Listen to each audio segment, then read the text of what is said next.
Hello, good morning sir. Good morning sir. Good morning, very good morning. तो आज हम लोग मॉडल सेट 3, लास्ट क्लास में हम लोगों ने मॉडल सेट 2 कवर किया था। आज हम लोग मॉडल सेट 3, और आपको जैसा मालूम है कि आपके एग्जामिनेशन, टर्म एग्जामिनेशन दिसंबर में सेकेंड वीक से स्टार्ट होने वाली है। तो ये 5 मॉडल पेपर जो जेसीईआरटी ने जारी किए हैं, तो इसी टाइप से क्वेश्चंस आएंगे और इसको बनाना है। अभी मॉडल सेट 3 में बनवाऊंगा, उसके बाद अपने क्वेश्चंस भी मैं आपको कराऊंगा। तो पहले जो मॉडल सेट में क्वेश्चंस हैं, आपके पास अगर सेट होंगे तो उसको निकाल लीजिए, और नहीं तो मैं क्वेश्चन से लिखूंगा, आप नोट करेंगे। तैयार है?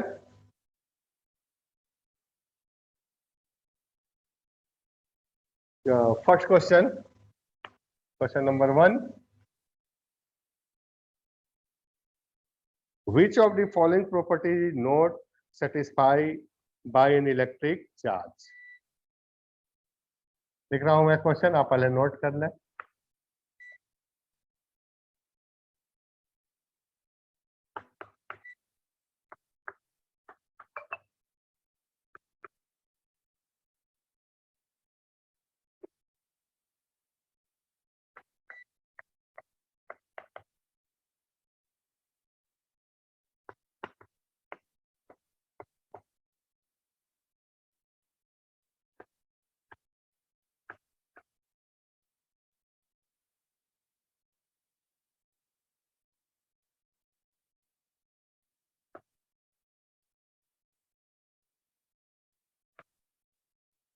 कौन सेटिस्फाई नहीं करेगा इलेक्ट्रिक चार्ज के गुण को?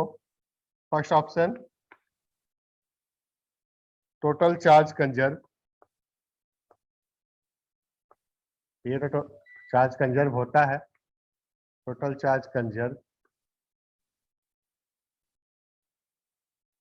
Total charge conserve, total charge conservation, charge conserve होता है। ये तो ऑप्शन नहीं होगा। Quantization of charge, charge quantize भी होता है, मैं पढ़ाया हूं आप लोगों को।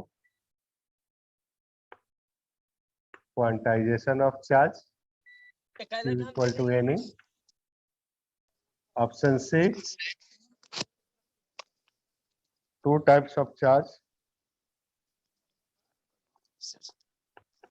To types of charge, charge दो तरीके के होते हैं। And option D, circular line of force. देखिए उसको ऑफ कीजिए। देखिए, कौन सा सही है? आर के प्लस 2 हाई स्कूल तरह से डी। डी, ये एकदम करेक्ट है।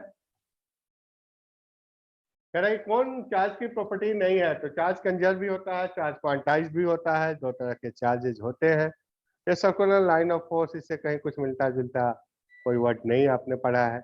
यही है circular line of force, D. Very good. उसके बाद सेकंड क्वेश्चन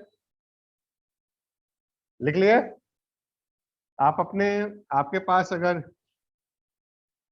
मॉडल पेपर होंगे। सेकंड सेकंड क्वेश्चन बहुत इंपॉर्टेंट क्वेश्चन है। Which one of the following charge is possible? Which one of the following charge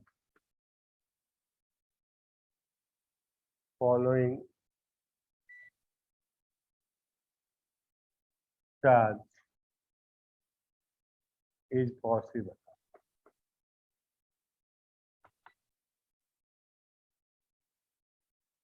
Option A, 5.8 10 to the power 18 coulomb. Option B, 3.2 into 10 to the power 18 ही है ना, -18, सब -18 coulomb. Option C, 4.5 into 10 to the power -19 coulomb. And option D, 8.6 into 10⁻⁻19। कौन सा possible है? तो आप क्या पढ़े हैं? Quantization of charge Q equal to N E, n equal to q by e. अब एन क्या होना चाहिए? इंटीजर होना चाहिए। इसका वैल्यू फ्रैक्शन में आएगा। एन की वैल्यू में, अगर एन का वैल्यू हम कैलकुलेट करेंगे, अगर फ्रैक्शन में आएगा तो वो चार्ज पॉसिबल नहीं है, वो चार्ज पॉसिबल नहीं है। तो अगर इस पहले को हम चेक कर रहे हैं, पहले को चेक कर रहे हैं 5.8 इंटू 10⁻⁻18 डिवाइडेड बाई 1.6 इंटू 10⁻⁻19। ये कितना हो गया? 58 और 10। तो ये तो फ्रैक्शन में आएगा। 58 से 16 को आप डिवाइड करेंगे तो किस चीज में आएगा? या फ्रैक्शन में आएगा। तो ये आपको पॉसिबल नहीं है। आप लोग एकदम क्लियर पढ़े हैं Q equal to N E. N का वैल्यू कभी भी जिसमें भी फ्रैक्शन में वैल्यू आएगी वो चार्ज पॉसिबल नहीं है। तो चेक करो, तो ऑप्शन बी को चेक कीजिए आप। ऑप्शन बी मुझे क्लियर दिख रहा है। N equal to q by e, ये 3.2 इंटू 10⁻⁻18 और ई 1.6 इंटू 10⁻⁻19। ये 2 टाइम्स में, और ये -18 ऊपर हो गया 2 इंटू 10 20। ये इंटीजर आ गया, इसका मतलब यही सही है। तो आप लोग याद रखेंगे क्वांटाइजेशन ऑफ चार्ज। फिर आपसे क्वेश्चन आया कि is this charge is possible, क्या ये चार्ज पॉसिबल है? तो आप एन की वैल्यू कैलकुलेट करेंगे। एन की वैल्यू अगर इंटीजर आएगा तो पॉसिबल है, अगर फ्रैक्शन आएगा तो पॉसिबल नहीं है। उसके बाद नेक्स्ट क्वेश्चन,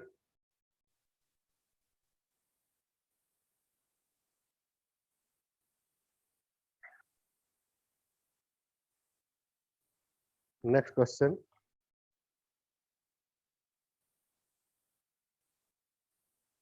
नेक्स्ट क्वेश्चन भी चार्ज से ही है। If a charge on a body is 1 नैनोकूलम्ब,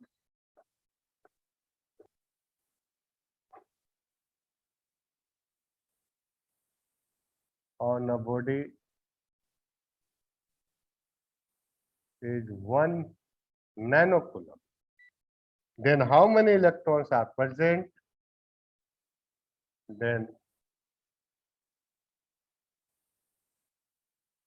how many electrons? Then how many electrons are present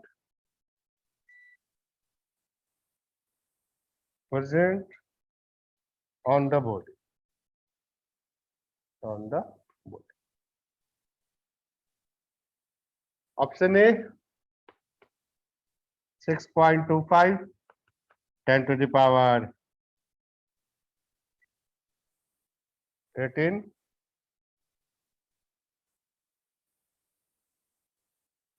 minus कितना दिया 27. Option B 1.6 10 to the power 19. Option C 6.25 10 to the power 28, and option D 6.25 10 to the power 11. तो आपको क्या निकालना है? N की value फिर निकालनी है। क्या गिवन है जी? कौन सा आंसर चाहिए बताए पहले आप लोग। Q इक्वल टू 1 नैनोकूलम्ब है। Nanocoulomb 1 into 10 to the power -9। N निकालना है, n equal to q by e, यही है फॉर्मूला क्वांटाइजेशन ऑफ चार्ज। ये दिया हुआ है 1 इंटू 10 टू द पावर -9, और ये है 1.6 इंटू 10 टू द पावर -19।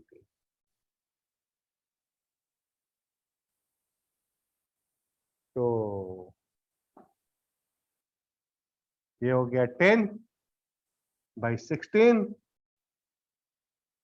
और ये ऊपर गया 10⁻10। इसको आप डिवाइड करोगे तो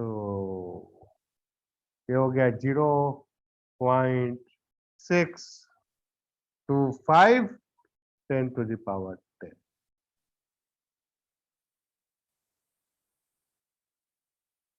माइनस ऑप्शन कौन सी सही है? 6.25।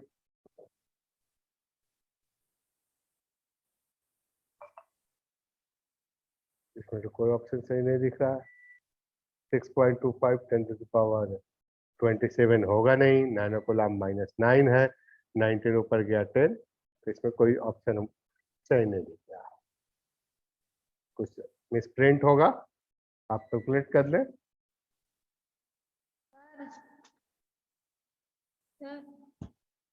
हाँ कौन सही है? सर डी न होगा, मतलब इसको साइंटिफिक नोटेशन में लिखेंगे तो एक अंक के बाद पॉइंट वहां पे है, तो 11 हो जाएगा। 11 है तो सर डी लास्ट में ऑप्शन है। तो कैसे डी 11 होगा? 10 आया तो सर एक अंक के बाद पॉइंट लिखेगा ना, जैसे 0.6 है तो साइंटिफिक नोटेशन से 6 के बाद पॉइंट। आपको कहना है कि 6.25 10⁻11, ये इक्विवेलेंट है 0.6525 10⁻10। माइनस में आंसर मिसप्रिंट है।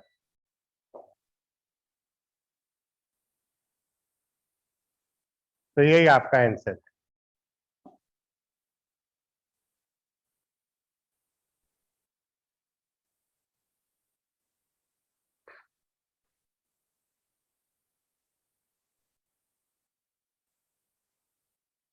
तो वहां पर है, आपको यही आंसर होगा, इसी को आप लोग कर लें। नेक्स्ट है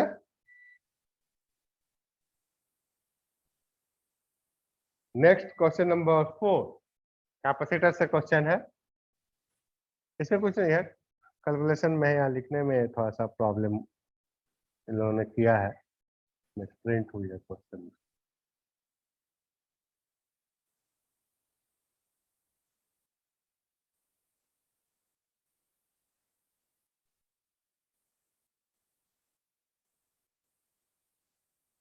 उसके बाद question number 4, 3 capacitors 3 capacitors 3 capacitors each of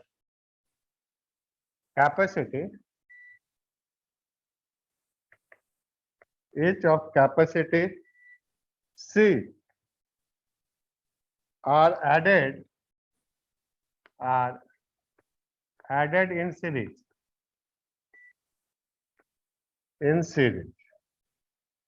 connection.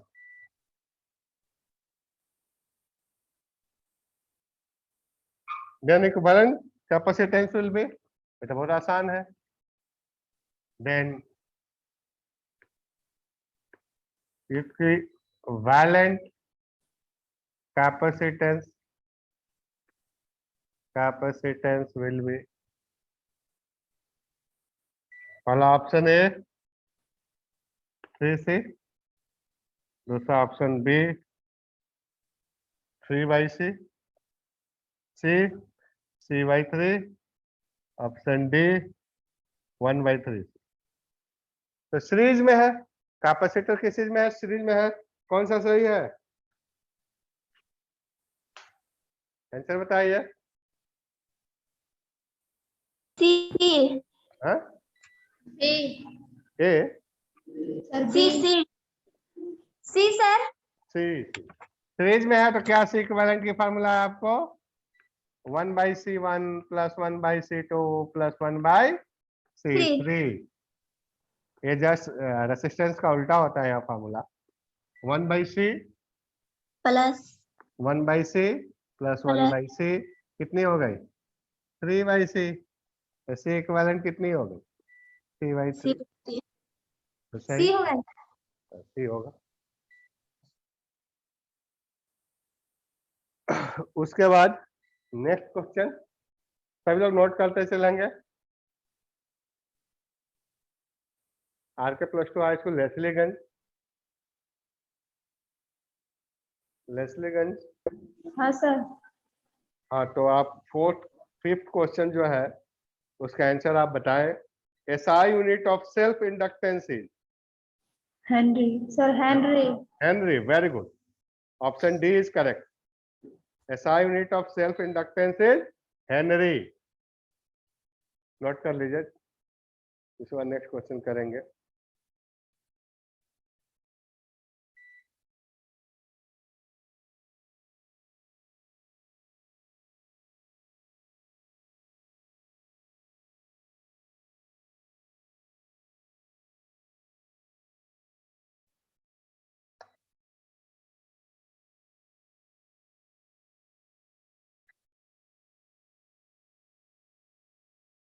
देखिए क्वेश्चन नंबर 6, क्वेश्चन नंबर 5 का तो हेनरी हो गया। Question number 6, the direction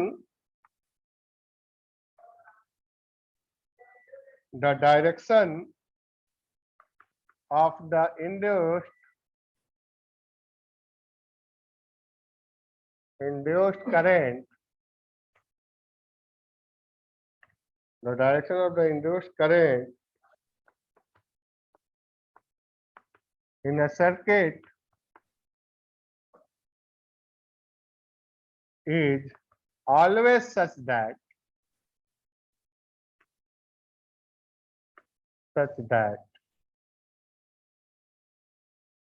it opposes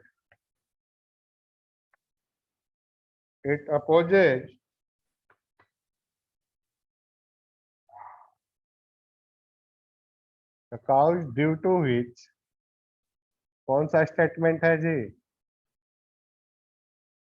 It produce,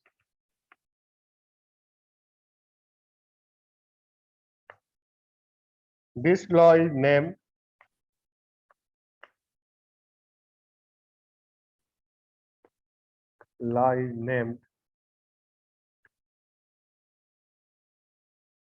as first option Ohm's law, option B Lenz law, option C Kirchhoff's law,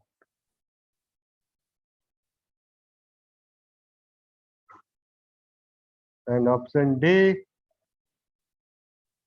Faraday law.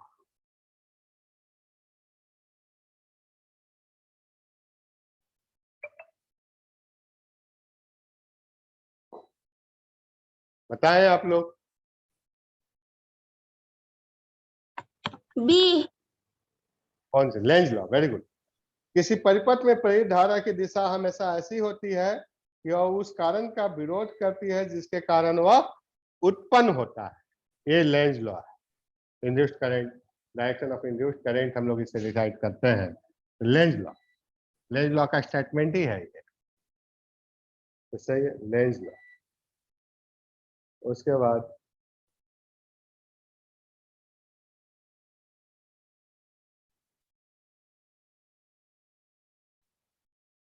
Next question है Gauss theorem से।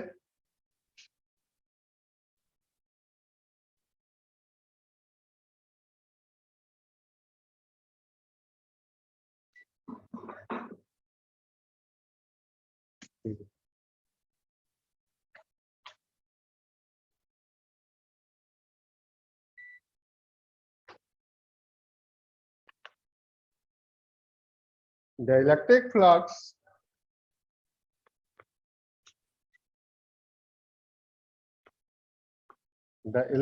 flux for a Gaussian surface,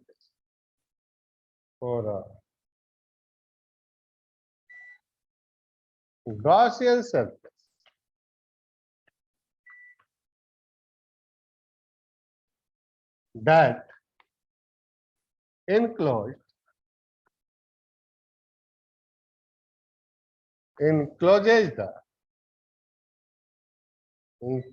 the free charge particle.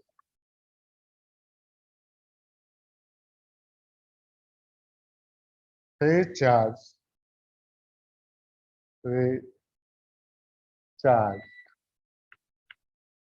particle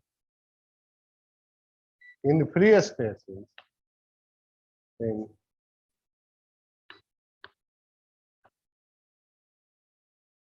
free spaces. पहला ए। Charges कौन कौन सी है? P1 है, अरे भैया, -14 नैनोकूलम। Q2 है 78.85 नैनोकूलम और Q3 है -56 नैनोकूलम।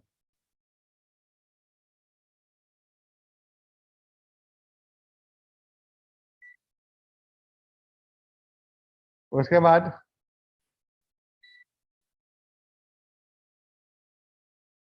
तो Q टोटल कितना होगा? Q1 plus Q2 plus Q3, 14 plus 78.85 और माइनस 56 माइनस 50। तो सब तो नैनो में ही है। अरे ब्लर नजर आ रहा है स्क्रीन पे। अच्छा, नहीं नजर आ रहा। ये Q1 ब्लर नजर आ टोटल रहा है, चार्ज पहले क्लीन नहीं आ निकालेंगे। रहा है, क्लीन। फट रहा है। हाँ सर, हाँ। अच्छा, देख तो हम दिखवाते हैं। देखो यहाँ कह रहा है electric flux for a Gaussian surface that enclosed bye 3 charge particle in free space. बस आप लोग मॉडल सेट भी अपने साथ रखें। तो टोटल चार्ज हम लोग पहले निकाल लेंगे। तो पहला है -14 है, ये -14 है, ये 78.85 है और वो -56 है। तो -14 Q1, Q2 78.85 और Q3 हो गया -56। तो 56 और 14 ये -70 प्लस 78.85, ये क्या हो गया? 8.85 नैनोकूलम। तो फ्लक्स फाई इक्वल टू अंदर जो चार्ज है डिवाइडेड बाय एप्सिलॉन। तो 8.85 और एप्सिलॉन नॉट से डिवाइड कर दो।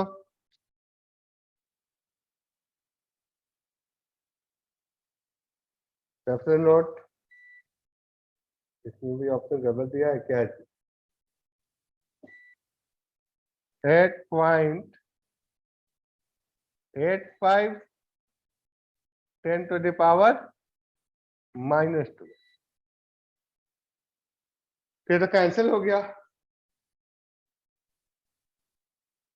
ऑप्शन बी है 10 का पावर 3, ऑप्शन ए है 10 का पावर 3, ऑप्शन बी 10 का पावर 6। तो ये आपका जो है गड़बड़ है यहाँ पे क्वेश्चन का ऑप्शन।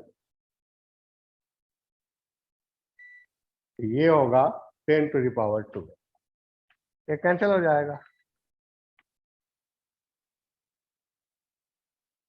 फ्लक्स क्या होता है? टोटल अंदर charge enclose by the surface, charge enclose by the surface divided by epsilon. तो टोटल चार्ज हमको निकाल दिए। ये नेगेटिव चार्ज था, ये नेगेटिव था, ये पॉजिटिव था, ऐड किए तो इतना आया, इसलिए आ रहा था कि कैंसिल हो जाए। तो इतना होगा ऑप्शन। तो यहाँ पे ऑप्शन की मिस्टेक हुई है। वो जो चार्ज दिया हुआ है ना सर नैनो कूलम में, तो आप हाँ। नैनो में इसको कन्वर्ट नहीं किए? इसको 10⁻⁻9 कर लिया तो हाँ, 12 और 10⁻⁻9 10⁻3 वो गलत। 103 ऐसा लिखा हुआ मिल रहा है ना, तो 103 नहीं है, 10⁻3 है। इसमें दिखने में लग रहा है वैसा। ऑप्शन ए जो है, ऑप्शन ए दिख रहा है आपको? Yes sir. हाँ, तो 103 नहीं है, 10⁻3 है। तो वो गलती से वैसा लिखा गया है, तो आप सही है। ये नैनोकुलम है, नैनोकुलम है मतलब 10⁻⁻9 है, और एप्सिलॉन नोट की वैल्यू हमने रख दी है, ये कैंसिल हो गया, ये 12 और -9 10⁻3। ये ऐसा लिखा हुआ आपको ऑप्शन ए में मिल रहा है, और उसको ऐसा पढ़िएगा। सही। उसके बाद next question number 8।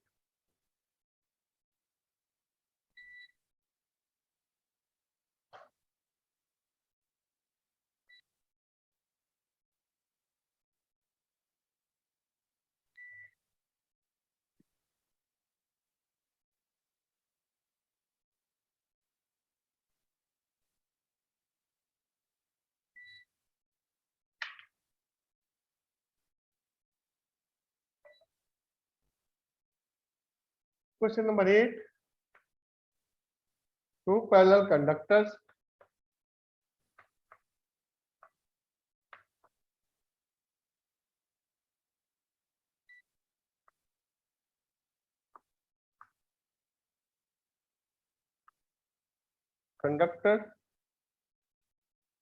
carrying current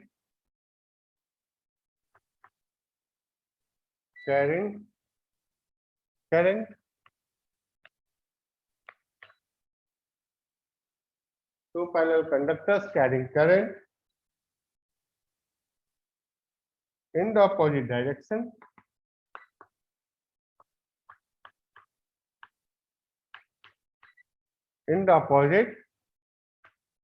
direction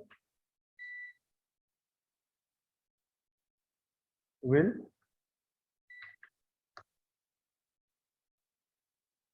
option A attract each other,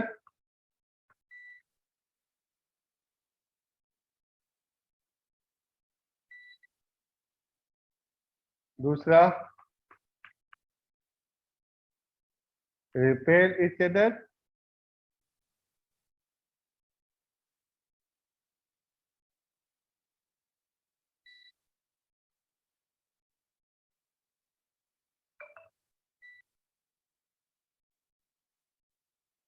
option C क्या है जी? ऑप्शन सी neither attract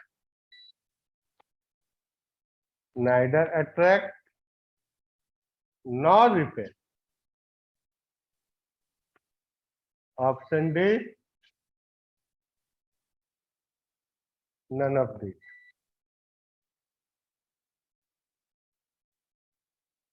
तो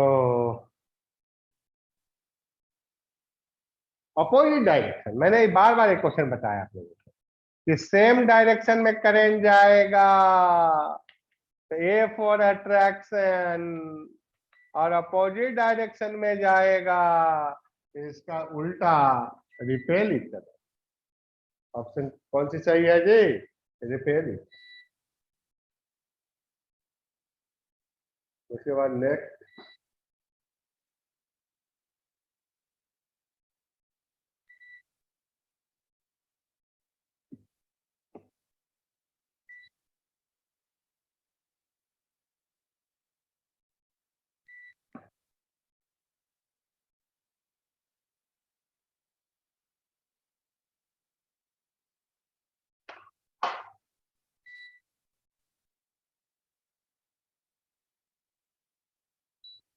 question number 9, unit of magnetic field. Unit of magnetic field, unit of magnetic field is, पहला option A weber meter square, option B weber per meter square, option C weber and option D weber per meter. कौन सा सही है? B. B से, very good. तो flux equal to B A होता है formula, B dot A. Flux का हो गया वेबर, अभी का तो निकालना है, एरिया क्या हो गया मीटर स्क्वायर, तो बी का क्या हो गया वेबर बाय मीटर स्क्वायर। तो ऑप्शन बी इज करेक्ट। और इसी को हम लोग क्या कहते हैं? Tesla.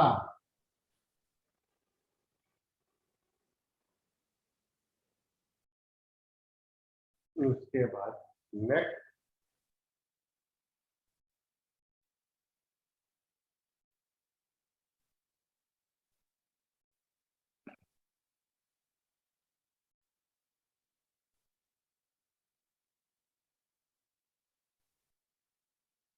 Question number 9। Next, which material which material which material has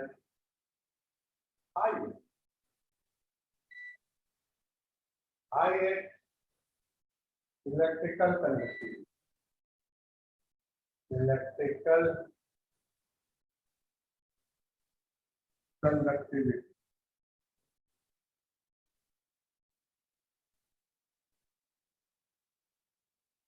वाला A copper, B aluminium,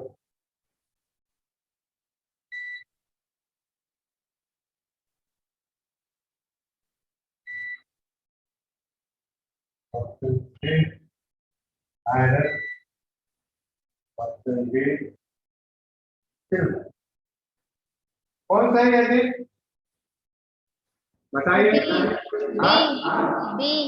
A copper सही है।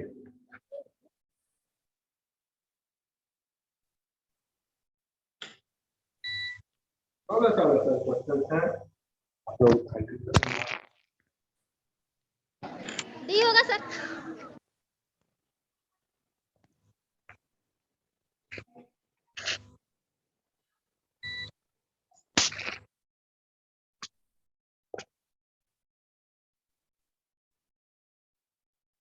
Question number 11।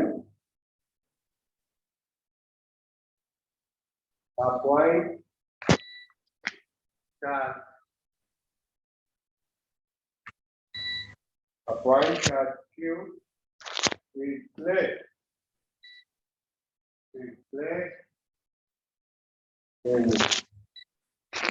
in an electric field,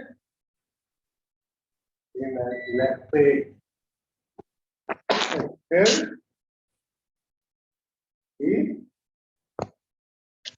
the force experienced by the charge. The force experienced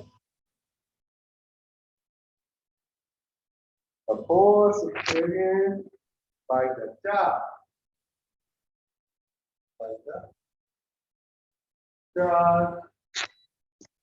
will be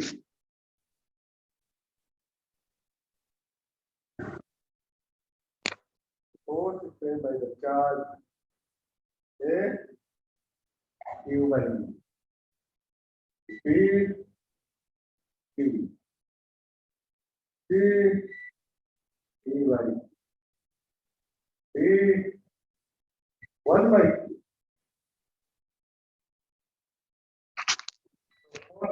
formula है F equal to Q formula है नहीं, F equal to Q कौन सा है?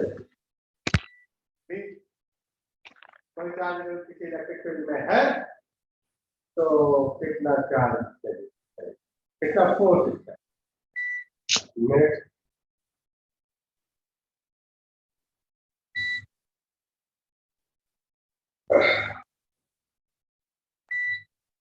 Next बोला था Ohm's law is valid when temperature of conductor is constant. constant.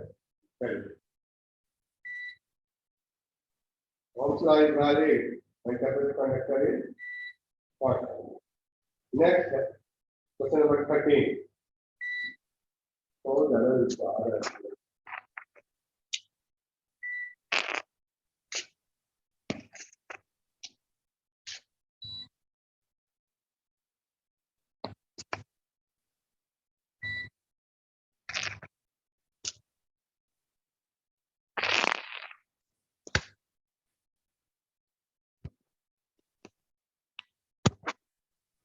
so, next है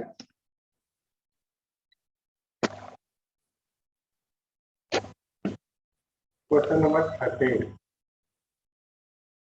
A parallel plate capacitor, a parallel plate capacitor, a parallel plate capacitor has two aspects. Has two square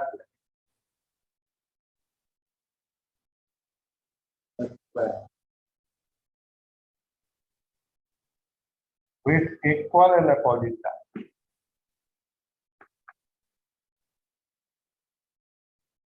Equal and opposite side. बहुत अच्छी बात.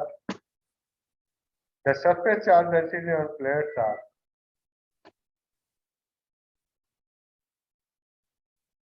the surface charge density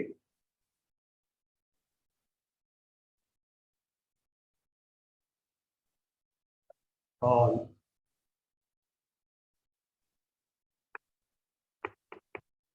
plates. The surface charge density on the plate are plus sigma and minus sigma respectively.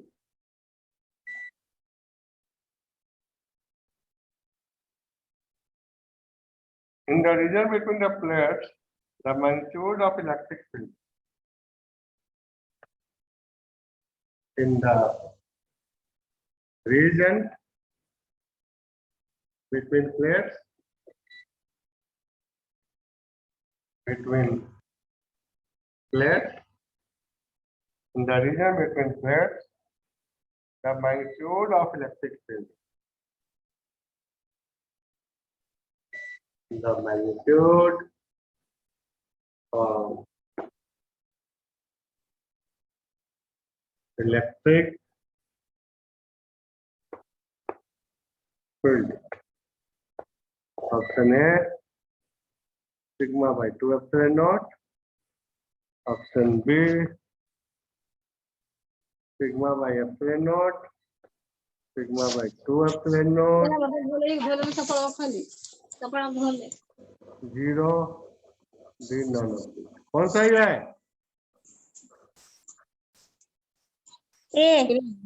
Online हो था.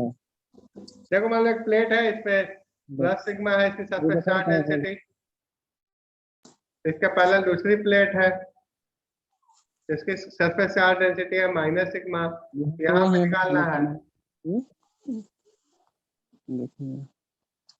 यहाँ पे plus वाला का field इधर ही होगा. प्लस वाला का फील्ड किधर होगा?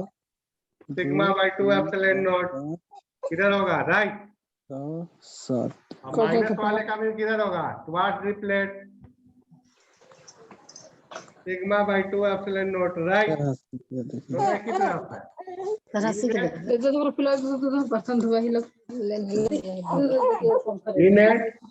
प्लस वाला और माइनस वाला क्या करेंगे हम लोग? ऐड कर देंगे. Plus sigma bye 2 epsilon not plus sigma bye 2 epsilon not दोनों सेम डायरेक्शन में है, तो सीधा सीधा ऐड हो जाएगा सिग्मा बाय एप्सिलॉन नॉट. क्या आएगा? Sigma by epsilon.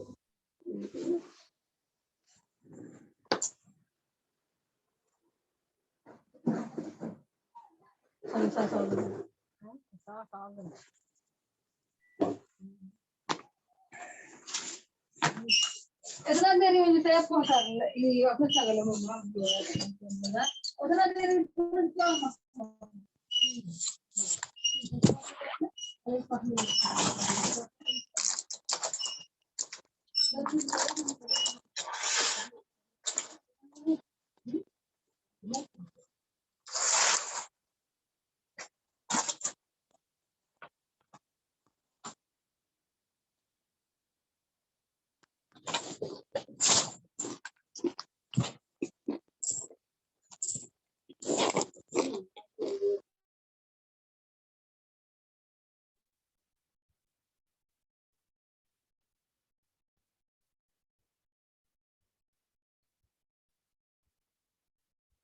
आवाज नहीं आ रही सर।